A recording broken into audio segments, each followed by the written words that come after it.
नमस्कार दोस्तों, मैं सुमित मिश्रा स्वागत करता हूं एक बार फिर से आप सभी का एमजेटी एजुकेशन में। दोस्तों, आपकी पसंदीदा सीरीज का ये वीडियो आ चुका है जनवरी 2022। इसमें हम लोग बात करेंगे जनवरी 2022 के महत्वपूर्ण करंट अफेयर के क्वेश्चंस के बारे में। पूरा वीडियो ध्यान से देखिएगा। जैसा कि आप सबको पता होगा दोस्तों, इस मंथली करंट अफेयर की सीरीज में आपको प्रत्येक महीने 2 वीडियो दी जाती है। प्रत्येक मंथ 2 वीडियो दी जाती है और इस वीडियो से ना हजारों लोगों का फायदा होता है। तो आपको फर्स्ट पार्ट दिया जाता है 1 जनवरी से 15 जनवरी तक का, या जो भी मंथ होता है 1 तारीख से 15 तारीख तक का दिया जाता है। सेकंड पार्ट में 16 तारीख से लेकर के 30 या 31 तारीख तक का हम लोग मैटर देते हैं। तो ये दोनों पार्ट देखने के बाद दोस्तों ना करंट अफेयर में आपको मुझे बताने की जरूरत नहीं है, वीडियो देखते ही देखते आपको समझ में आ जाएगा कि कितने इंपॉर्टेंट क्वेश्चंस लिए गए हैं। डिटेल एक्सप्लेनेशन के साथ है कैसे, और कैसे इमेजेस के थ्रू हैं जिससे आप रिलेट कर सको, याद रख सको लॉन्ग टर्म के लिए भी। तो वीडियो काफी ज्यादा इंपॉर्टेंट होती है।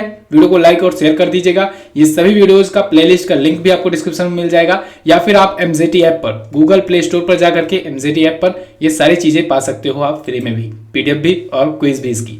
इसके अलावा दोस्तों हमारे बैचेज आए हुए हैं, पेड बैचेज, इनको भी आप ले सकते हैं। बहुत सारे पेड बैचेज आए हुए हैं।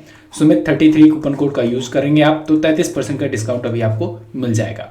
ये सारी चीजें आपको एमजेटी ऐप पर मिलेंगी, तो गूगल प्ले स्टोर पर जाकर के एमजेटी एजुकेशन ऐप डाउनलोड कर लीजिए। चलिए तो शुरू करते हैं अब हम लोग। पहला क्वेश्चन है दोस्तों, किस राज्य में नरेंद्र मोदी मार्ग नामक सड़क का उद्घाटन हुआ? तो अभी हाल ही में नरेंद्र मोदी मार्ग नामक सड़क का उद्घाटन हुआ है सिक्किम में। कहां पर? सिक्किम में। हमारे प्राइम मिनिस्टर नरेंद्र मोदी जी के नाम पर एक रोड का नाम रखा गया है और इसका उद्घाटन अभी हाल फिलहाल में किया गया है। इसका उद्घाटन किया है वहां के राज्यपाल गंगा प्रसाद जी ने। 19.51 किलोमीटर लंबाई है इसकी। इसे बॉर्डर रोड ऑर्गेनाइजेशन ने BRO ने बनाया हुआ है। ये सोमगो लेक और नाथुला बॉर्डर को जोड़ने वाली रोड है। ठीक है, तो नरेंद्र मोदी जी के नाम पर रखा गया है।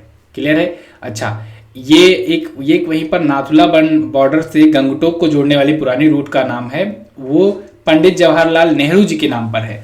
तो दोनों सड़क आसपास में ही है, ये भी आपको याद रखेंगे। अगला क्वेश्चन देखते हैं। पंकज शर्मा को किस देश का राजदूत नियुक्त किया गया? तो पंकज शर्मा अभी हाल ही में मैक्सिको के बन गए हैं नए राजदूत, एम्बेसडर। अभी चाइना वाले का भी मैं बताऊंगा, प्रदीप कुमार रावत जी के बारे में। ठीक है, तो यहां पर फिलहाल पंकज शर्मा मैक्सिको में भारत के अगले राजदूत बनाए गए हैं। 1991 बैच के ये IFS इंडियन फॉरेन सर्विसेज के ऑफिसर हैं ये, और ये मृदुल कुमार जी की जगह पर नियुक्त हुए हैं। मैक्सिको के बारे में अगर बात करें तो उसकी राजधानी है मैक्सिको सिटी। यहाँ की राजभाषा है स्पेनिश और प्रेसिडेंट है फिलिप कॉल्ड्रॉन। अगला क्वेश्चन है, 100 टेस्ट विकेट लेने वाले सबसे तेज भारतीय विकेट कीपर कौन बने? तो 100 टेस्ट विकेट लेने वाले सबसे तेज भारतीय विकेट कीपर बन गए हैं दोस्तों ऋषभ पंत। ऋषभ पंत ही वर्तमान में विकेट कीपर है भारतीय टीम के। इस क्वेश्चन को ना थोड़ा सा अगर इस प्रकार से पढ़ें तो ज्यादा बेटर होगा कि विकेट के पीछे 100 शिकार करने वाले, ठीक है ना, इस प्रकार से कहो तो ये ज्यादा सही पड़ेगा, क्योंकि ये बॉलर तो है नहीं। तो विकेट के पीछे 100 शिकार करने वाले, सबसे तेज 100 शिकार करने वाले ये भारतीय विकेट कीपर बन गए हैं ऋषभ पंत। इन्होंने महेंद्र सिंह धोनी का रिकॉर्ड तोड़ दिया है। ऋषभ पंत यहाँ पर आपको इमेज में दिख रहे हैं। अच्छा, ICC ने दोस्तों प्लेयर ऑफ द मंथ की जो शुरुआत की हुई है, प्लेयर ऑफ द मंथ जो पुरस्कार चुनता है, देता है, तो उसमें सबसे पहली बार ऋषभ पंत को ही मिला था। ऋषभ पंत जनवरी 2021 में जब ये शुरू किया गया ICC के द्वारा, तभी ये पा गए थे। इसके अलावा अभी उत्तराखंड सरकार ने दोस्तों इनको ब्रांड एम्बेसडर अपना बनाया हुआ है ऋषभ पंत को। तो ये 2 पॉइंट भी आप याद रखेंगे। इन्होंने 26वें टेस्ट में ही अपना ये मुकाम हासिल कर लिया है, जबकि धोनी 36 टेस्ट में 100 शिकार किए हुए थे। अगला, हाल ही में शरद महोत्सव 2021 का उद्घाटन कहां पर किया गया? शरद महोत्सव ये राजस्थान में मनाया गया है। बहुत ही इंपॉर्टेंट है, शरद महोत्सव मनाया गया। बहुत सारे सम्मेलन, बहुत सारे महोत्सव मनाए जाते रहते हैं, और महोत्सव को मैं आपका रिवीजन भी करवाता रहता हूं लगातार। जैसे अभी मैं बताऊं आपसे लोकरंग महोत्सव। लोकरंग महोत्सव यही राजस्थान में ही जयपुर में आयोजित किया गया। कहां पर? जयपुर में आयोजित किया गया है। ठीक है, इसके अलावा अभी लोसर महोत्सव मनाया गया था। लोसर महोत्सव कहां पर मनाया गया? लद्दाख में मनाया गया, लद्दाख में। और अभी लोहड़ी मनाई गई। ठीक है, लोहड़ी जिसे हम लोग खिचड़ी, पोंगल, बिशु, बिहू, बहुत सारे नाम से जानते हैं, तो वो मनाया गया। मकर संक्रांति जिसे कहते हैं, ठीक है ना, तो वो भी अभी मनाया गया है। तो ये सभी जो त्यौहार है, प्रमुख महोत्सव हैं, ये भी आपको याद रखते चलना है। फिलहाल शरद महोत्सव जो है ये राजस्थान में मनाया गया है, माउंट आबू में, और अशोक गहलोत जी ने इसका आयोजन करवाया 29 दिसंबर 2021 को। अगला, किस देश ने वर्ष 2021 का अंडर 19 एशिया कप जीता? 2021 का अंडर 19 एशिया कप इसको जीत लिया है भारत की टीम ने। भारत की टीम ने अभी हाल ही में श्रीलंका की टीम को हरा करके ये मुकाम हासिल किया है, ये जीत हासिल की है। इंटरनेशनल क्रिकेट स्टेडियम दुबई में यह आयोजित किया गया था अंडर 19 का एशिया क्रिकेट कप। ओके, तो भारत ने श्रीलंका को 9 विकेटों से हरा दिया है। अगला, किस राज्य को खेलो इंडिया यूथ गेम्स 2022-23 की मेजबानी करने को मंजूरी मिली? तो दोस्तों खेलो इंडिया यूथ गेम्स का जो अगला संस्करण होगा ना, यानी 5वां जो संस्करण होगा, ये होगा मध्य प्रदेश में। ध्यान से सुनते जाइए। खेलो इंडिया यूथ गेम्स दोस्तों, इसके 3 आयोजन हो चुके हैं, चौथा वाला रद्द हो चुका है। पहला वाला कहां पर हुआ था? दिल्ली में हुआ था। सेकंड वाला हुआ था कहां पर? पुणे महाराष्ट्र में। थर्ड वाला हुआ था गुवाहाटी में, और चौथा होना था हरियाणा में, लेकिन वो कैंसिल हो गया, यानी हो नहीं पाया। ठीक है, जब हो नहीं पाया तो वो कैंसिल हो गया। अब अगला संस्करण अगली जगह पर होगा, 5वां संस्करण होगा एमपी में, मध्य प्रदेश में। ओके, अगला क्वेश्चन है, हाल ही में रेलवे बोर्ड का अध्यक्ष किसे नियुक्त किया गया? तो रेलवे बोर्ड के नए अध्यक्ष बन गए हैं दोस्तों वी.के. त्रिपाठी। कौन? वी.के. त्रिपाठी। यहां पर आपको इमेज में दिख रहे हैं वी.के. त्रिपाठी। 1983 बैच के IRSEE अधिकारी हैं, इंजीनियर हैं। उत्तर पूर्व रेलवे गोरखपुर के ये महाप्रबंधक रह चुके हैं, इससे पहले वहीं पर थे, और अभी ये सुनीत शर्मा जी की जगह पर नियुक्त किए गए हैं नए रेलवे बोर्ड के अध्यक्ष। अगला, हाल ही में किस देश ने 2026 तक कृत्रिम सूर्य बनाने की घोषणा की? तो दोस्तों दक्षिण कोरिया भी अब कृत्रिम सूर्य या आर्टिफिशियल सन बना रहा है। इसका वाला जो आर्टिफिशियल सन होगा, ये 300 सेकंड में 10 करोड़ डिग्री सेल्सियस तक टेम्परेचर मेंटेन कर सकता है। इससे पहले अगर बात करें दुनिया का सबसे पहला कृत्रिम सूर्य किसने बनाया, तो चाइना ने विकसित किया था दुनिया का पहला कृत्रिम सूर्य। ठीक है, अभी इसने हाल फिलहाल में लॉन्च किया है। और इसी से मिलता जुलता एक क्वेश्चन है, डेनमार्क दुनिया का पहला ऊर्जा द्वीप बनाने वाला देश है, यानी कि इसका जो आइलैंड है वो पूरा एनर्जी आइलैंड होगा। ओके, तो दक्षिण कोरिया यहाँ पर रहेगा करेक्ट आंसर, तो ये बनाएगा कृत्रिम सूर्य, दूसरा होगा दुनिया का। अगला है, वायलेट बरुआ किस राज्य की पहली महिला पुलिस महानिरीक्षक बनी? तो पुलिस महानिरीक्षक यानी कि इंस्पेक्टर जनरल, तो इंस्पेक्टर जनरल यानी आईजी बनी है असम राज्य की पहली वायलेट बरुआ। वायलेट बरुआ इनका नाम है, यहाँ पर आपको इमेज में दिख रही हैं। ये असम की पहली महिला आईजी होंगी, यानी इंस्पेक्टर जनरल होंगी। 1 जनवरी 2022 से ये अपना पद ग्रहण कर ली हैं। इन्हें राष्ट्रपति के द्वारा 2021 में विशिष्ट सेवा पद के लिए पुलिस पदक भी मिल चुका है। अगला, हाल ही में ब्रिटेन की महारानी ने किसे member of order of the British Empire बनाया?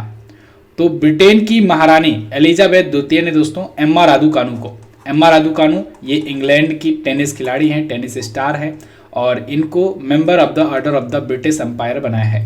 ये दिख रही है आपको एम्मा रादुकानु। ये दोस्तों सबसे कम उम्र की महिला बनी थी यूएस ओपन जीतने वाली। इस बार की यूएस ओपन की ये विजेता है, यूएस ओपन 2021 इन्होंने जीता हुआ है, और इसकी ये विजेता है, इंग्लैंड की सबसे कम उम्र की ये विजेता बन गई हैं जीतने वाली। इनको बीबीसी जो ब्रिटिश ब्रॉडकास्ट कॉर्पोरेशन होता है, उसने दोस्तों sport personality of the year का भी अवार्ड दिया, और इसके अलावा भी ब्रिटेन की महारानी से ये सम्मानित की ही गई हैं। ठीक है, 19 वर्षीय एम्मा रादुकानु। अगला, किस देश ने दुनिया की सबसे लंबी मेट्रो लाइन का निर्माण शुरू किया? तो दोस्तों चाइना बना रहा है दुनिया की सबसे लंबी मेट्रो लाइन।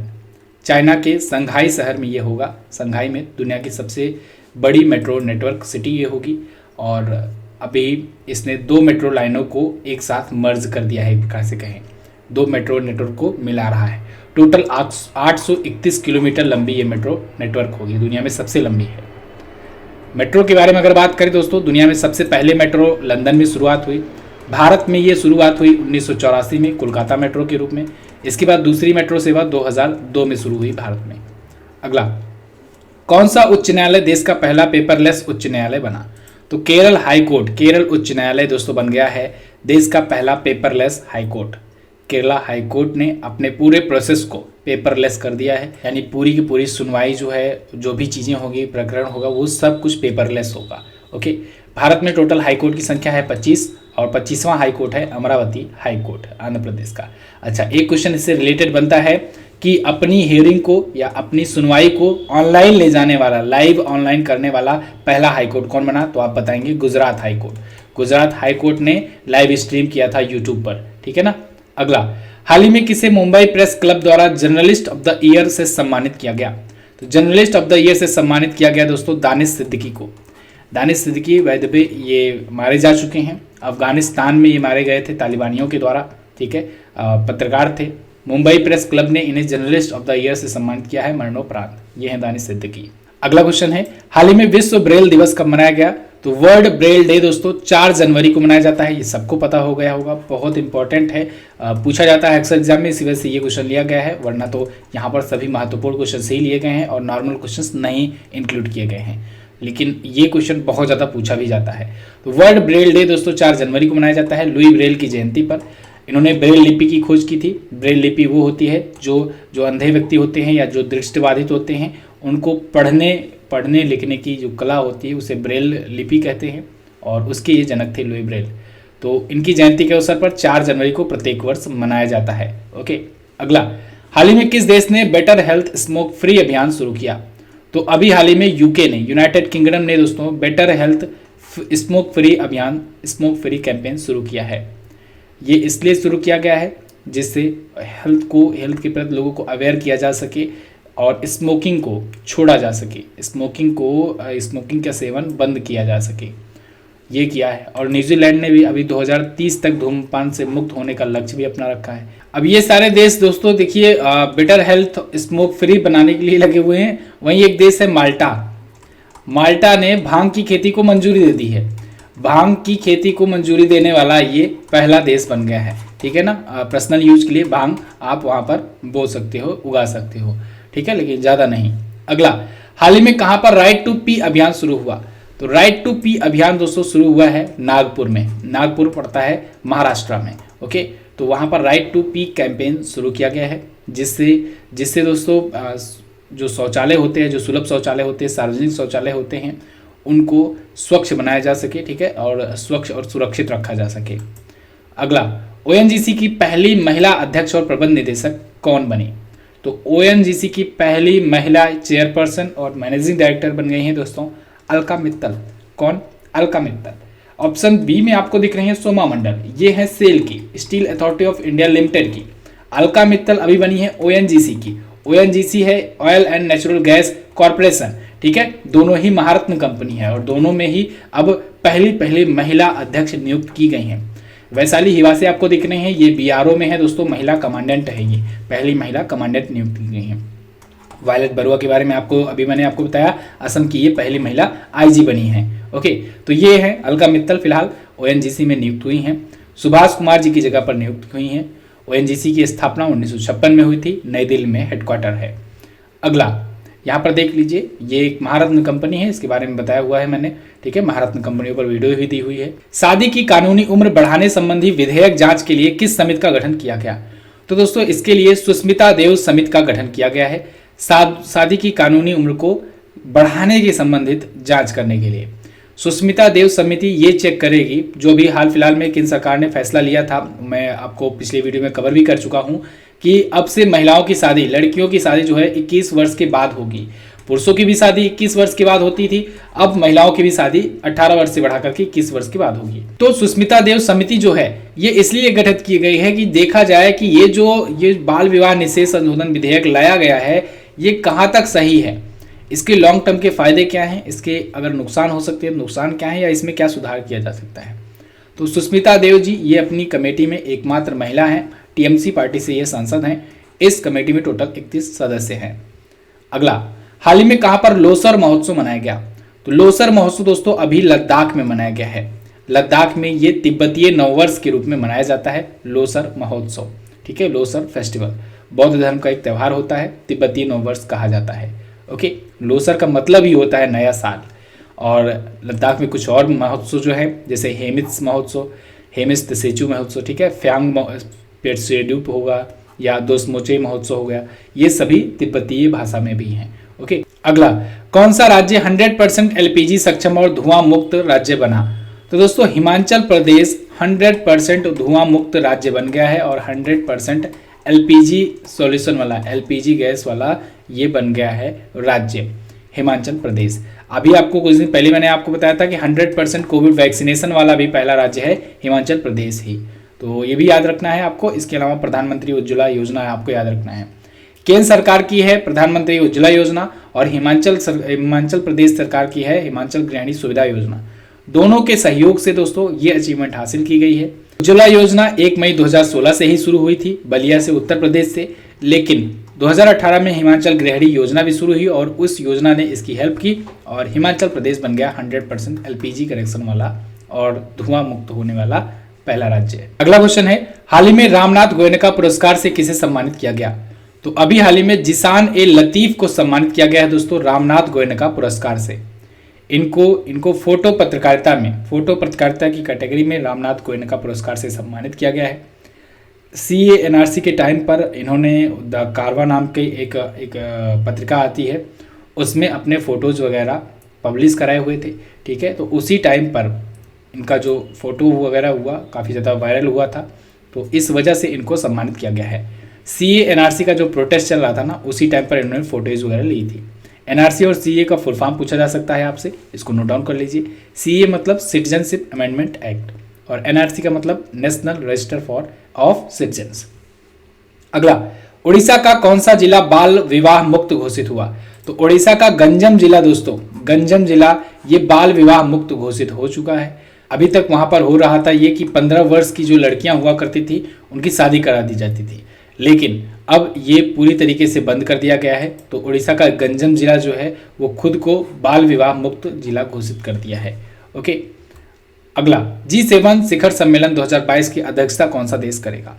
तो G7 2022 ये होगा जर्मनी में। G7 2021 की अगर बात करें तो वो हुआ था यूके में। ठीक है, यूके के कार्निवाल में हुआ था। देखिए, कार्निवाल में हुआ था यूनाइटेड किंगडम में, लेकिन अब वाला जो होगा ये होगा जर्मनी में। ठीक है, कब से कब तक होगा? 26 से 28 जून तक होगा। ये बावेरियन एल्प्स जर्मनी में आयोजित होगा। G7 यानी ग्रुप ऑफ 7, इसमें America, Canada, Japan, France, United kingdom, Italy और जर्मनी शामिल हैं। तो अब की बार वाला होगा जर्मनी में। जर्मनी से याद रखना दोस्तों, जर्मनी के नए चांसलर आ गए हैं। अभी तक आप एंजेला मार्केल को याद करते थे, लेकिन अब आप नए चांसलर का नाम याद रखेंगे, ओलाफ स्कॉल्ज। कौन? Olaf Scholz. जर्मनी एक यूरोपियन कंट्री है, बर्लिन राजधानी है और करेंसी है यूरो। अगला क्वेश्चन, ग्लोबल टॉप 10 सूची में शामिल होने वाला एकमात्र भारतीय हवाई अड्डा कौन बना? तो वो बन गया दोस्तों Chennai international airport. Global top 10 की सूची में शामिल होने वाला ये एकमात्र भारत का यह हवाई अड्डा है, एयरपोर्ट है। और इसे अभी हाल ही में एविएशन एनालिटिक्स फर्म सीरियम के द्वारा जो रिपोर्ट जारी की गई है, जो लिस्ट जारी की गई है, उसमें शामिल किया गया है। टॉप 10 में इसका नाम है। ओके, अगला, ममता बियॉन्ड 2021 नामक पुस्तक के लेखक कौन है? तो ममता बियॉन्ड 2021 नाम की पुस्तक लिखा है दोस्तों अभी हाल ही में जयंत घोषाल ने। जयंत घोषाल ममता बनर्जी जी के ऊपर ये बुक लिखी है। ममता बनर्जी ने जो 2021 में ऐतिहासिक जीत हासिल की थी, ठीक है, तो उसी पर ये बुक लिखी गई है और ये अरुणव सिन्हा द्वारा अनुवादित भी की गई है, ये भी आपको याद रखना है। ममता बनर्जी जी वैसे तृणमूल कांग्रेस की यानी टीएमसी पार्टी से हैं, सीएम है बंगाल की। अगला, उत्तर प्रदेश सरकार ने मैनपुरी के सैनिक स्कूल का नाम बदलकर किसके नाम पर रखा? तो उत्तर प्रदेश सरकार ने अभी मैनपुरी में एक सैनिक स्कूल का नाम बदलकर दोस्तों जनरल विपिन रावत जी के नाम पर रख दिया है। स्वर्गीय जनरल विपिन रावत जी अभी हाल फिलहाल में हेलीकॉप्टर एक्सीडेंट हुआ था, इसमें इनका निधन हो गया था। इनके सम्मान में मैनपुरी के एक सैनिक स्कूल का नाम बदल करके विपिन रावत जी के नाम पर रख दिया गया है। ओके, अभी हाल फिलहाल में कुछ और भी नाम परिवर्तित किए गए हैं, जैसे भोपाल का हबीबगंज रेलवे स्टेशन रानी कमलापति रेलवे स्टेशन हो गया है। ये भारत का सबसे हाईटेक लेटेस्ट टेक्नोलॉजी एयरपोर्ट जैसी सुविधाओं वाला ये स्टेशन होगा। रानी कमलापति रेलवे स्टेशन मध्य प्रदेश में है। मणिपुर का माउंट हैरियट नेशनल पार्क, इसका नाम बदला गया है। एक्चुअली में ये है अंडमान निकोबार में, ठीक है, अंडमान निकोबार का माउंट हैरियट नेशनल पार्क है, इसका नाम बदलकर माउंट मणिपुर नेशनल पार्क किया गया है। कारण मैंने आपको बताया था कि मणिपुर के राजा को अंडमान निकोबार में जाकर के जंगलों में कैद कर दिया गया था, ठीक है ना, तो वहाँ पर जो नेशनल पार्क बना वो अब माउंट मणिपुर नाम से जाना जाएगा। राजीव गांधी खेल रत्न पुरस्कार मेजर ध्यानचंद खेल रत्न पुरस्कार के नाम से कर दिया गया है। यूपी का Manduadih railway station Banaras railway station के नाम से जाना जाएगा। और पंजाब का मोहाली अंतर्राष्ट्रीय हॉकी स्टेडियम अब Olympian Balbir Singh senior international hockey stadium के नाम से जाना जाएगा। अगला, एससीओ का महासचिव किसे नियुक्त किया गया? तो एससीओ संघाई कोऑपरेशन ऑर्गेनाइजेशन, इसके नए महासचिव बन गए हैं झांग मिंग। कौन? झांग मिंग बन गए इसके नए महासचिव। यहाँ पर इमेज में आपको दिख रहे हैं झांग मिंग। ये संघाई कोऑपरेशन ऑर्गेनाइजेशन के अगले 3 वर्षों के लिए नए नियुक्त कर दिए गए हैं महासचिव। संघाई कोऑपरेशन ऑर्गेनाइजेशन की स्थापना दोस्तों 2001 में हुई थी। बीजिंग में इसका हेडक्वार्टर है। इसमें अब हो चुके हैं 9 देश, पहले 8 देश थे, अब 9 देश हो चुके हैं। इन देशों का नाम मैंने आपको ट्रिक से याद करवाया था। भारत की रुचि, पाकिस्तान का ईरानी ताऊ। बहुत आसान है, आप ऐसे ही दिखिएगा, पढ़िएगा। भारत से भारत, की से किर्गिस्तान, रूस से रूस, ची से चाइना, पाकिस्तान से पाकिस्तान, का से कजाकिस्तान, ईरानी से ईरान, और ताऊ में ता से हो जाएगा तजाकिस्तान, ऊ से उज्बेकिस्तान। तो ये 9 देश हैं, इसको आप याद रखेंगे। अभी ईरान जो है ये लेटेस्ट है, ऐड हुआ है। अगला, असम राइफल्स का महानिरीक्षक किसे नियुक्त किया गया? तो असम राइफल्स के महानिरीक्षक या कहें इंस्पेक्टर जनरल नियुक्त कर दिए गए हैं दोस्तों विकास लखेरा, मेजर जनरल विकास लखेरा। ये आपको इमेज में दिख रहे हैं, ये नए आईजी होंगे असम राइफल्स के। असम राइफल्स के डीजी अगर पूछा जाए, देखिए ये तो आईजी हैं, इंस्पेक्टर जनरल। अगर डायरेक्टर जनरल पूछा जाए तब आप बताएंगे लेफ्टिनेंट जनरल प्रदीप चंद्रन नायर। ध्यान रखिएगा, दोनों अलग अलग पद है, कंफ्यूजन में लोग गलती कर देते हैं, ठीक है। कुछ लोग अभी जो हाल फिलहाल में ये नियुक्त किए गए हैं तो कुछ लोग इनका नाम डीजी के रूप में बोल रहे हैं, लेकिन वो गलत है। वो आईजी नियुक्त हुए हैं, ये डीजी पहले से ही है, ठीक है ना। तो चलिए, ये 20वें नंबर के हैं। अच्छा, असम राइफल्स जो है ये भारत की सबसे पुरानी पैरामिलिट्री फोर्स है। इसका नाम उत्तर का प्रहरी भी है, कछार लेवी भी है। अगला, हाल ही में किसने भारत की पहली mobile honey processing van launch की? तो mobile honey processing van launch किया है खादी और ग्रामोद्योग आयोग ने।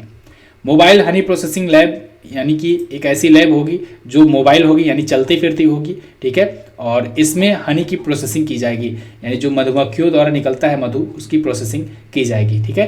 तो ये अभी गाजियाबाद के सिरोरा गांव में लॉन्च की गई। और इसमें इसका अगर क्षमता की बात करें तो 8 घंटे में 300 किलोग्राम तक का शहद संशोधित कर सकता है। अगला क्वेश्चन, किस देश के सर्वोच्च न्यायालय में आयशा मलिक पहली महिला न्यायाधीश बनेंगी? तो दोस्तों ये पाकिस्तान की बनेंगी पहली महिला मुख्य न्यायाधीश, पाकिस्तान की सुप्रीम कोर्ट की। आयशा मलिक यहाँ पर आपको इमेज में दिख रही हैं। ये एक्चुअली में बनेंगी 2030 में जाकर के, ठीक है। कब बनेंगी? जनवरी 2030 में जाकर के बनेंगी। और तब क्योंकि ये वरिष्ठतम न्यायाधीश होंगी वहाँ पर, तो अभी सुप्रीम कोर्ट में वहाँ की गई हुई हैं, तो 2030 में बन जाएंगी चीफ जस्टिस। ठीक वैसे ही जैसे बीबी नागरत्ना दोस्तों 2027 में फरवरी में बन रही हैं भारत की पहली महिला मुख्य न्यायाधीश, तो ये 2027 में ही बन जाएंगी। और लेकिन आयशा मलिक बनेंगी 2030 में पाकिस्तान की। ओके, अगला क्वेश्चन है, हाल ही में किसने अंक विज्ञान में पहला गिनीज वर्ल्ड रिकॉर्ड बनाया? तो अभी हाल ही में अंक विज्ञान में दोस्तों जेसी चौधरी जी ने बनाया है एक नया वर्ल्ड रिकॉर्ड। अंक विज्ञान यानी न्यूमरोलॉजी, न्यूमरोलॉजी में ये रिकॉर्ड बनाने वाले ये पहले व्यक्ति हैं। इन्होंने एक अलग से कॉलम ही बनवा दिया Guinness book of world record की डायरी में। न्यूमरोलॉजी नाम का एक नया सेक्शन खोलना पड़ा Guinness book of world record को। लंदन का कार्यालय है, उसने इनकी उपलब्धि के लिए न्यूमरोलॉजी नाम की एक नया रिकॉर्ड का एक शुरू कर दिया है। तो अब से उसमें न्यूमरोलॉजी में जो रिकॉर्ड बनाएगा उनका नाम दर्ज किया जाएगा। फिलहाल तो इनके नाम पहला वर्ल्ड रिकॉर्ड है। ओके, ये 6000 से ज़्यादा प्रतिभागियों को प्राचीन विज्ञान के बारे में शिक्षित किए हुए हैं, न्यूमरोलॉजी के बारे में शिक्षित किए हुए हैं। तो इमेज में देख लीजिए जेसी चौधरी जी को, इन्होंने ये वर्ल्ड रिकॉर्ड बनाया है, पहला वर्ल्ड रिकॉर्ड है न्यूमरोलॉजी में।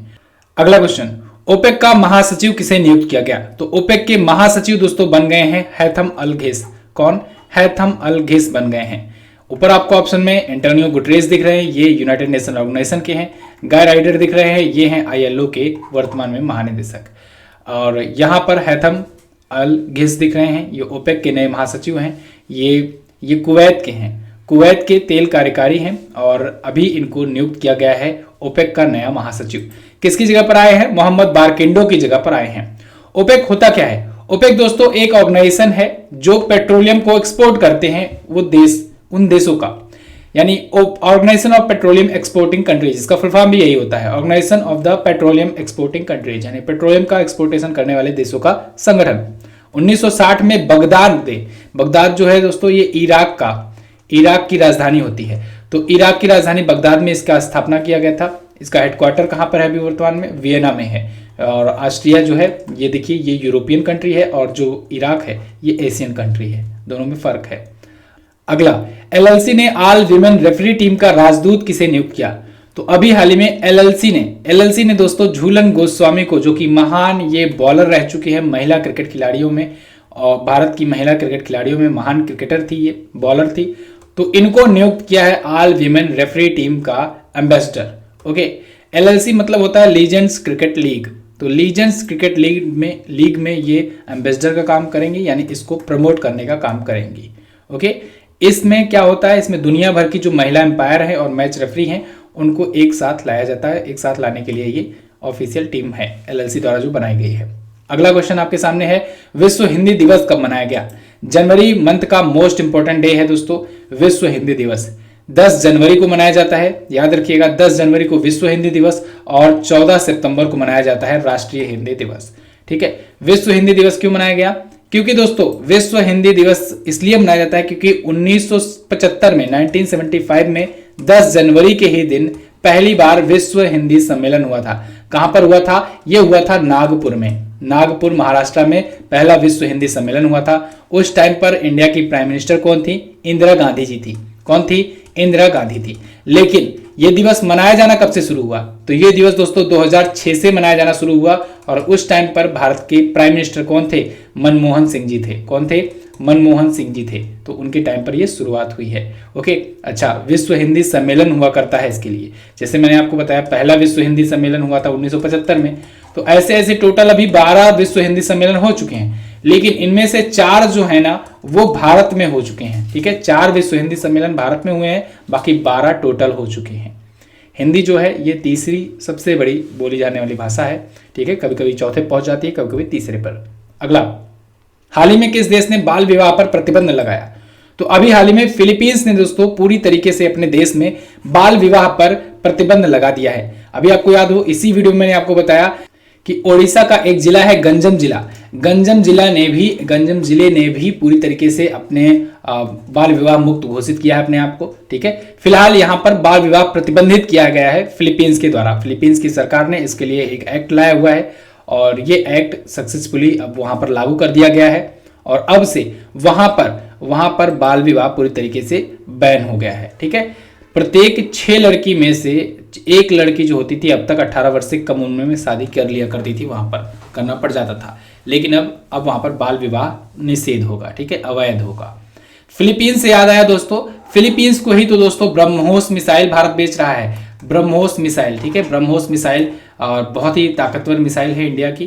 ब्रह्मोस मिसाइल की डील हुई है फिलीपींस से, भारत देगा, एक्सपोर्ट करेगा फिलीपींस को। राजधानी है मनीला। मनीला आपको याद होना चाहिए, एडीबी का हेडक्वार्टर कहां पर है? एशियन डेवलपमेंट बैंक का हेडक्वार्टर मनीला फिलीपींस में ही तो है। फिलीपींसी पेसो यहाँ की करेंसी है। राष्ट्रपति हैं रोड्रिगो दुतर्ते। यहाँ पर आप मैप में देख लो फिलीपींस कैसे दिखता है, कुछ इस प्रकार से दिखता है फिलीपींस। ठीक है ना, चलिए बाकी डेली करंट अफेयर में आपको वर्ल्ड मैप में दिखाता ही हूँ कंपेयर करके कहाँ से कहाँ पर है। अगला, हाल ही में प्रधानमंत्री ने किस दिन को वीर बाल दिवस मनाने की घोषणा की? तो प्रधानमंत्री नरेंद्र मोदी जी ने अभी हाल ही में 26 दिसंबर को घोषणा की है कि अब से वीर बाल दिवस मनाया जाएगा। कारण क्या है? कारण यह है दोस्तों कि गुरु गोविंद सिंह जी के जो बेटे थे, जो शहीद हो गए थे, जो शहादत को प्राप्त हुए थे इसी दिन, इसी वजह से उन्हीं 4 बेटों की याद में वीर बाल दिवस की घोषणा की गई है गुरु गोविंद सिंह जी की जयंती के अवसर पर। ठीक है, उनकी जयंती थी और अब से 26 दिसंबर को वीर बाल दिवस के रूप में मनाया जाएगा। ठीक है ना, 4 साहिबजादों के यानी 4 उनके जो पुत्र थे उनके श्रद्धांजलि को लेकर के। ओके, तो सिखों के 10वें गुरु थे गुरु गोविंद सिंह जी और इन्होंने ही खालसा समुदाय की स्थापना की। ओके, और गुरु प्रथा इन्हीं के टाइम के बाद से खत्म हो गई, ये अंतिम गुरु हुए। अगला, गोल्डन ग्लोब अवार्ड्स 2022 में बेस्ट फिल्म ड्रामा का अवार्ड किसने जीता? तो गोल्डन ग्लोब अवार्ड्स 2022 की घोषणा हो चुकी है। इसमें ड्रामा कैटेगरी में बेस्ट फिल्म का अवार्ड जीता है the power of the dog. The power of the dog ने जीता हुआ है गोल्डन ग्लोब अवार्ड्स। दोस्तों ये अमेरिका में दिया जाता है। अमेरिका में बहुत ही फेमस ये टेलीविजन और इंटरनेशनल टेलीविजन शो होता है और इसमें कई कैटेगरीज में अवार्ड्स दिए जाते हैं। इस बार 79वां संस्करण था, बेस्ट फिल्म चुना गया the power of the dog को। पिछली बार का अगर संस्करण पूछा जाए तो आप बताएंगे नोमैडलैंड। नोमैडलैंड के बारे में मैंने आपको याद कराया था, यही बाफ्टा अवार्ड भी जीती थी। ठीक है, बाफ्टा अवार्ड भी यही जीती थी और बाफ्टा अवार्ड आप जानते हो ना, British academy of film and television arts award. तो और यही इसने नोमैडलैंड ने ही जीता था गोल्डन ग्लोब अवार्ड और इसी ने जीता था ऑस्कर अवार्ड। ठीक है, ऑस्कर अवार्ड नोमैडलैंड ही ने जीता था, पिछली बार की बात है ये। इस बार बेस्ट फिल्म देखिए यहाँ पर चेंज हो गई है, the power of the dog. Okay, और म्यूजिकल कॉमेडी कैटेगरी में west side story, best actor will Smith चुने गए हैं। विल स्मिथ का नाम आप याद रखेंगे, ठीक है ना, और निकोलस किडमैन जो है, निकोल किडमैन, ये बेस्ट एक्ट्रेस चुनी गई हैं। अगला, हाल ही में रेलवे मंत्रालय ने केवड़िया रेलवे स्टेशन का नाम बदल करके क्या रखा? तो रेलवे मंत्रालय ने घोषणा की है कि केवड़िया रेलवे स्टेशन जो होगा अब से एकता रेलवे स्टेशन के नाम से जाना जाएगा, और वो जो नगर होगा वो एकता नगर रेलवे स्टेशन होगा, ठीक है ना। एकता नगर कर दिया गया है कुल मिलाकर। तो एकता नगर क्यों किया गया है? क्योंकि दोस्तों आपको पता होगा केवड़िया में क्या है, केवड़िया में ही तो है दोस्तों statue of unity. Statue of unity यानी एकता की मूर्ति कह सकते हैं हम लोग। सरदार वल्लभ भाई पटेल जी जो कि भारत के पहले गृह मंत्री थे, और इन्हीं की वजह से भारत 567 है या 562 से ज्यादा रियासतों को एक किया था, ठीक है। इन्होंने ही एक करने में मदद की थी, भारत को एक भारत अखंड भारत बनाने पर लगे हुए थे, और इन्हीं के योगदान के लिए वहां पर स्टैचू ऑफ यूनिटी बनाया गया। दुनिया की सबसे ऊंची मूर्ति 182 मीटर की है ना, तो बनाया गया है वो। तो अभी फिलहाल केवड़िया स्टेशन का नाम बदल करके एकता नगर रेलवे स्टेशन कर दिया गया है रेलवे मंत्रालय के द्वारा। स्टैचू ऑफ यूनिटी के मूर्तिकार थे राम वी सुतार, और इसका निर्माण किया था L&T ने, लार्सन एंड टर्बो ने। अगला देखते हैं रतन टाटा जी की जीवनी, रतन एंड टाटा द अथराइज्ड बायोग्राफी कब लॉन्च की जाएगी? तो ये दोस्तों नवंबर मंथ में लॉन्च होने वाली है, इसी साल नवंबर मंथ में लॉन्च होगी। रतन टाटा जी पर लिखी जा रही है, तो बहुत ही ज़्यादा वेटेड ये रहेगी बुक, ठीक है। बायोग्राफी है रतन एंड टाटा, और ये बताया जा रहा है कि बिल्कुल ये ऑथेंटिक इसमें जानकारी होगी, बिल्कुल सही सटीक जानकारी होगी। इसको डॉक्टर थॉमस मैथ्यू ने लिखा है। डॉक्टर थॉमस मैथ्यू एक रिटायर्ड IAS ऑफिसर हैं और पूर्व यहाँ के रह चुके हैं अधिकारी भी। तो हार्पर कॉलिंस के द्वारा ये पब्लिश की जाएगी, नवंबर में आ रही है रतन टाटा जी की जीवनी। अगला, राष्ट्रीय युवा दिवस किस महापुरुष की जयंती पर मनाया जाता है? तो राष्ट्रीय युवा दिवस आप सब जानते हो दोस्तों, स्वामी विवेकानंद जी की जयंती के अवसर पर मनाया जाता है। स्वामी विवेकानंद ये भारत के लाखों करोड़ों लोगों के रोल मॉडल हैं, और इनकी जयंती के अवसर पर 1985 से 1985 से मनाया जाता है राष्ट्रीय युवा दिवस। याद रखना है नेशनल यूथ डे मनाया जाता है दोस्तों 12 जनवरी को, और वहीं 12 अगस्त को मनाया जाता है वर्ल्ड यूथ डे या कहीं इंटरनेशनल यूथ डे, ठीक है। 12 अगस्त को मनाया जाता है, तो दोनों ही महत्वपूर्ण दिवस आप याद रखेंगे। फिलहाल इस बार की थीम है it's all in the mind. क्या है? It's all in the mind. Okay, 12 जनवरी 1863 को इनका जन्म हुआ था स्वामी विवेकानंद जी का। इनकी बचपन का नाम था नरेंद्र नाथ दत्त। इनके गुरु का नाम था रामकृष्ण परमहंस, और इन्हीं के ही नाम पर इनके विचारों को फैलाने के लिए इन्होंने रामकृष्ण मिशन की भी स्थापना की थी। ओके, कोलकाता में इनका जन्म हुआ था। अगला, हाल ही में किस देश ने चंद्रमा पर पानी के साक्ष्य की खोज की? तो अभी हाल ही में चाइना ने दोस्तों, चाइना के रोवर ने चंद्रमा पर पानी के साक्ष्यों की खोज की है, पानी के सबूत इसको मिले हुए हैं। चाइना ने दोस्तों चांग ई लैंडर अपना लॉन्च किया हुआ था, इसके बारे में मैं ऑलरेडी कवर कर चुका हूं। चांग E5 जो लैंडर इसका लॉन्च हुआ था, इसी ने पानी के साक्ष्यों की खोज की हुई है। इसने बताया है यहाँ पर H2O की मात्रा पाई जा सकती है, ठीक है ना। तो उसको काफी सबूत मिले हैं चंद्रमा की धरती पर। चलिए, तो चांग E5 लैंडर याद रखना है, इसको लॉन्च किया था चाइना ने। चाइना का मंगल मिशन भी आप याद रखेंगे, इसी वर्ष 2021 में अभी लॉन्च हुआ था। तियानवेन फर्स्ट नाम था इसकी मंगल मिशन का नाम, और इसने ज्यूरोंग नाम का अपना रोवर उस पर उतारा था। ओके, और प्रदीप कुमार रावत जी अभी हाल ही में चाइना में भारत के राजदूत नियुक्त किए गए हैं। अगला क्वेश्चन, दिसंबर 2021 के लिए ICC player of the month का अवार्ड किसने जीता? तो दिसंबर 2021 के लिए जीता है दोस्तों एजाज पटेल ने। एजाज पटेल ये न्यूजीलैंड के खिलाड़ी हैं, लेकिन नाम से आपको लग रहा होगा भारत के हैं, तो ये भारतीय मूल के हैं, ठीक है ना। भारतीय मूल के हैं, लेकिन ये न्यूजीलैंड टीम से खेलते हैं, तो भारतीय मूल के न्यूजीलैंड टीम के खिलाड़ी हैं, ठीक है। क्यों मिला इनको? क्योंकि दोस्तों इन्होंने एक बहुत बड़ा रिकॉर्ड बनाया। इन्होंने एक ही मैच में 10 के 10 सभी विकेट ले लिए, सभी 10 के 10 विकेट ले लिए टेस्ट मैच में, वो भी भारत के सभी 10 विकेट थे। ओके, तो इसी वजह से इनको चुना गया है। न्यूजीलैंड की टीम से ये भारत के खिलाफ 10 के 10 विकेट ले लिए थे एक ही पारी में, और उस मैच में ये टोटल 14 विकेट चटकाए। ये ऐसा करने वाले तीसरे व्यक्ति बन गए हैं दुनिया के। पहले जिम लेकर थे और दूसरे अनिल कुंबले थे, अब तीसरे बन गए एजाज पटेल। ओके, अगला, जल मेट्रो परियोजना वाला भारत का पहला शहर कौन बना? तो वो बन गया है दोस्तों कोच्चि। कोच्चि ये केरल का शहर है, और इसने वाटर मेट्रो प्रोजेक्ट लॉन्च कर दिया है।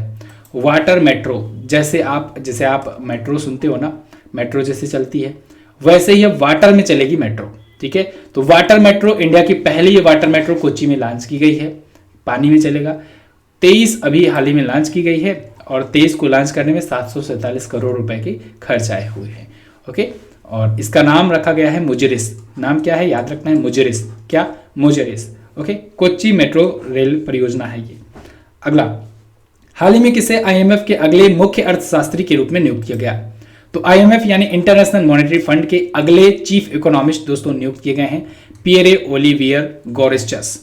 पियरे ओलिवियर गोरेस्चस किसकी जगह पर आए हैं? गीता गोपीनाथ की जगह पर आए हैं। आपको पता होगा गीता गोपीनाथ दोस्तों वही हैं जो अभी इस्तीफा देने वाली थी, तो फिर उनको प्रमोट कर दिया गया, कहा गया कि आप इस्तीफा ना दो, ठीक है, और आपको थोड़ा सा प्रमोट कर दे रहे हैं। तो ये जो है प्रमोट हो गई और दूसरी सर्वोच्च अधिकारी बन गई आईएमएफ की।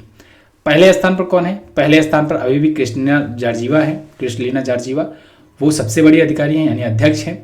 सेकंड पर गीता गोपीनाथ हैं और पियरे ओलिवियर गोरेस्चस ये बन गए हैं चीफ इकोनॉमिस्ट। यहाँ पर आपको इमेज में दिख रहे हैं। ओके, पियरे जी यही हैं। तो फिलहाल इंटरनेशनल मॉनेटरी फंड की अगर बात करें तो स्थापना 1945 में हुई थी। वाशिंगटन डीसी में इसका हेडक्वार्टर है और क्रिस्टलिना जॉर्जिवा इसकी वर्तमान में अध्यक्ष हैं। सदस्यों की संख्या है 190। अगला, भारत का पहला हेली हब किस राज्य में स्थापित किया गया? तो भारत का पहला हेली हब जो है यह हरियाणा के गुरुग्राम में स्थापित किया गया। कहां पर? हरियाणा के गुरुग्राम में। यह हेली हब क्या होता है? हेली हब वो होता है जहां पर दोस्तों हेलीकॉप्टर्स की मरम्मत होती है या हेलीकॉप्टर्स की पार्किंग कह सकते हैं। बहुत सारे हेलीकॉप्टर्स आकर के वहां पर रुकते हैं। हेलीकॉप्टर्स का हैंगर कह सकते हैं, ठीक है, हैंगर उसे कहते हैं जहां पर कोई वायुयान या हेलीकॉप्टर्स वगैरह आकर के रुकते हैं या कहें कि पार्किंग करते हैं। और यहाँ पर इसकी मेंटेनेंस की जाएगी, इसका पूरा मैन्युफैक्चरिंग भी किया जाएगा। तो ये भारत का सबसे बड़ा होगा, भारत का पहला भी होगा हेली हब। गुरुग्राम में यह स्थापित किया जाएगा। अभी हाल ही में इसकी घोषणा हरियाणा के उप मुख्यमंत्री या कहें डिप्टी सीएम दुष्यंत चौटाला जी ने की थी। ओके, अगला, किस कंपनी ने आईपीएल की टाइटल स्पॉन्सरशिप के लिए 2 वर्ष का समझौता किया?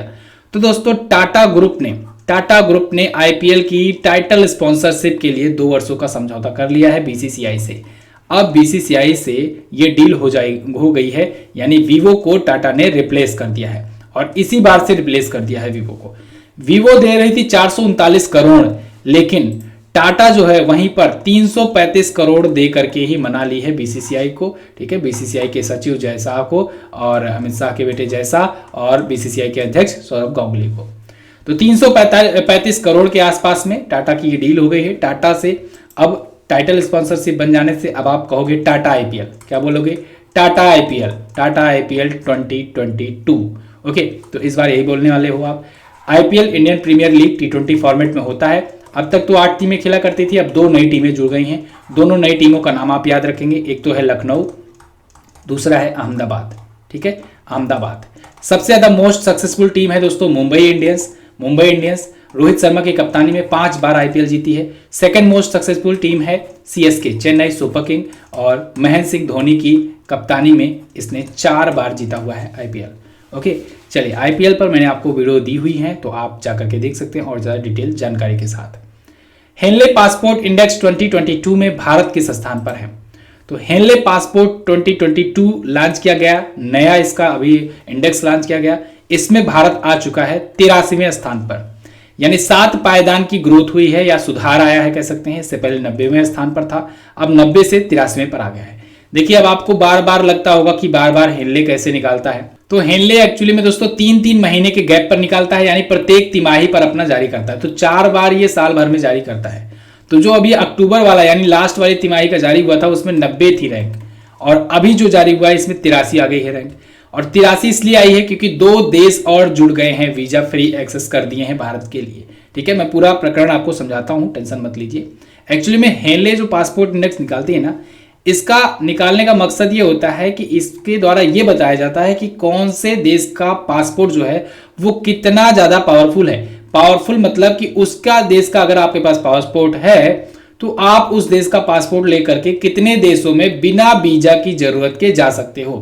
नहीं समझ में आया? फिर से समझिए। मान लीजिए आपके पास इंडिया का पासपोर्ट है, तो आप इंडिया के पासपोर्ट को लेकर के कितने देशों में जा सकते हो जहां पर आपको वीजा बनवाने की जरूरत नहीं पड़ेगी।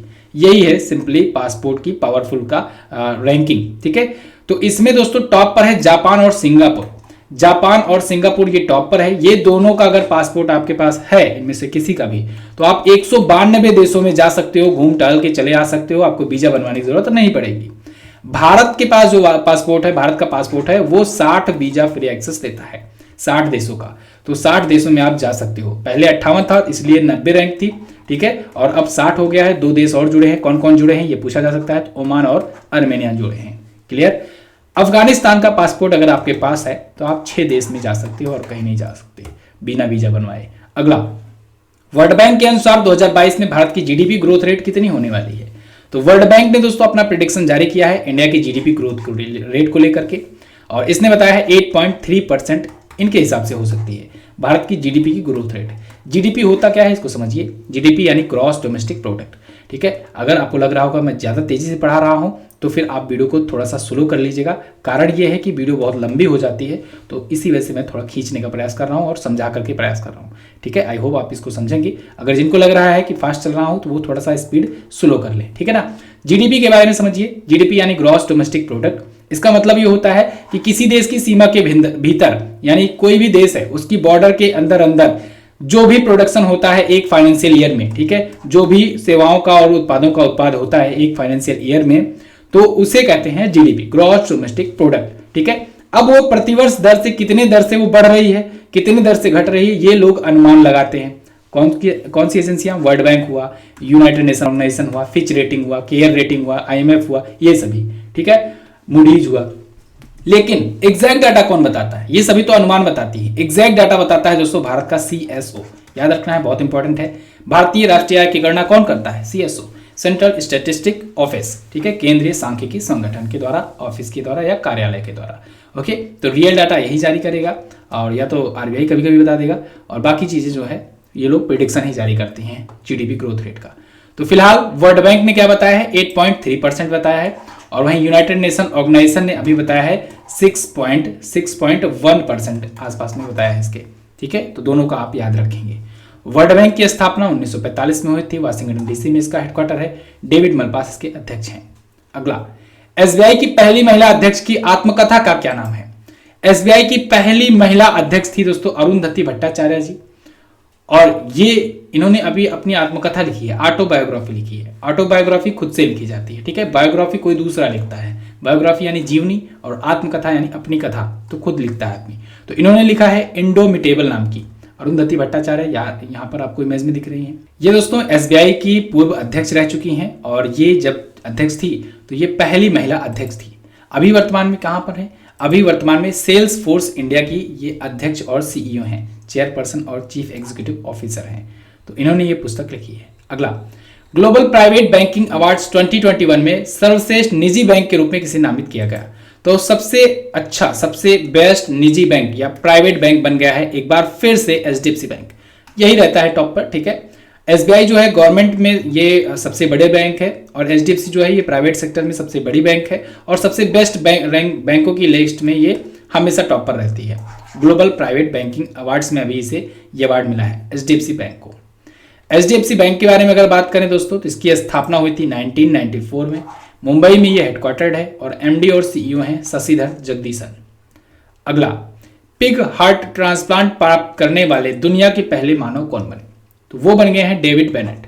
इस हफ्ते दोस्तों बहुत ही रोचक एक न्यूज आई कि एक ऐसा व्यक्ति अमेरिका में हुआ जिसके अंदर सुअर का दिल लगा दिया गया, और सुअर का दिल लगाया गया, हार्ट का ट्रांसप्लांटेशन हुआ, पहली बार ऐसा हुआ, और ये व्यक्ति जिंदा भी है। हालांकि क्या पता आगे जिंदा रहता है कि नहीं, क्योंकि पुराने जो इतिहास रहे हैं जानवरों के अंगों का जो ट्रांसप्लांटेशन किया गया है मनुष्यों में, उनका इतिहास कुछ ठीक रहा नहीं है। सफलता अभी तक मिली नहीं है प्रॉपर तरीके से, ठीक है। कुछ लोग हफ्ते, कुछ लोग 10 दिन, कुछ लोग 1-2 महीने बाद मर जाते हैं।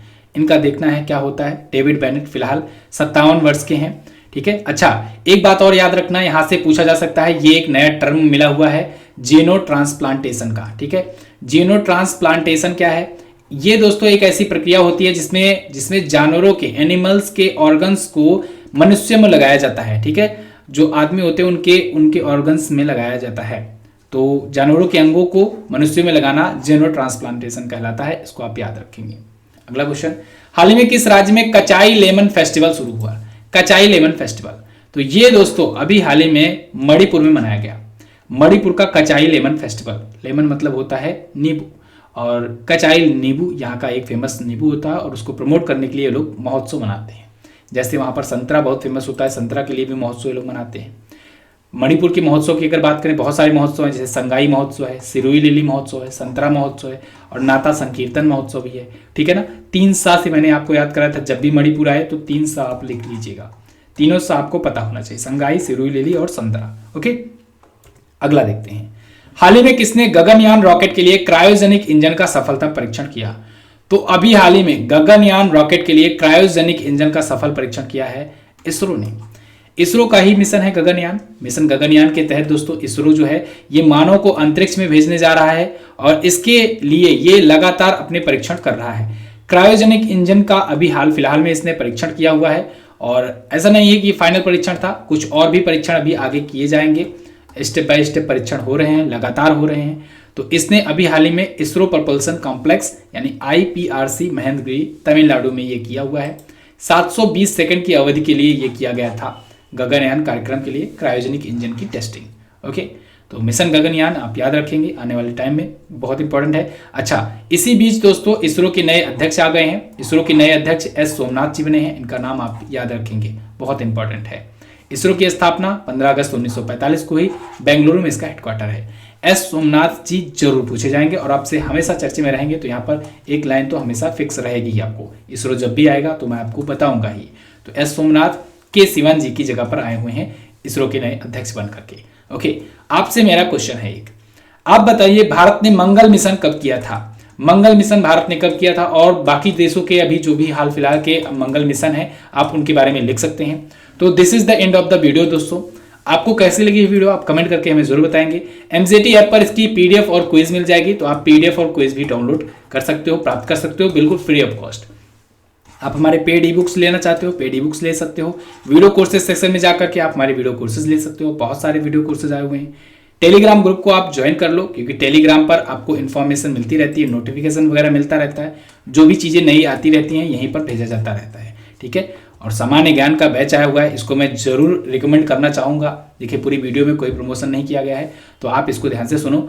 सामान्य ज्ञान बैच जो है दोस्तों आपके लिए लाया गया है 2 साल की वैलिडिटी के लिए। अगर आपका सामान्य ज्ञान जो है कमजोर है, geography, economy, history, polity, current affair, science सब कुछ आपको पढ़ाया जा रहा है, डिटेल में चल रहा है। इसके अलावा 2 साल तक आपको करंट अफेयर की ई बुक्स फ्री मिलेंगी, लाइव प्लस रिकॉर्डेड क्लासेस मिलेंगी, 2 ईयर की वैलिडिटी रहेगी, बहुत सारे मॉक टेस्ट रहेंगे। ठीक है, तो ये सारे फीचर्स आपको मिल रहे हैं और अभी और तो और 33% का डिस्काउंट चल रहा है। अगर आप कूपन कोड में यूज करते हो SUMIT33 SUMIT33 तो आपको मिल जाएगा 33% का इंस्टेंट डिस्काउंट। जाइए पता कीजिए, देखिए डिस्काउंट ऑफर अभी चल रहा है कि नहीं चल रहा है। नीचे डिस्क्रिप्शन में व्हाट्सएप का नंबर है, आप उनसे संपर्क कर सकते हैं। वीडियो अगर पसंद आई है तो लाइक और शेयर करके जाना। मिलेंगे दोस्तों अगले दिन की वीडियो में, तब तक के लिए नमस्कार, जय हिंद, वंदे मातरम।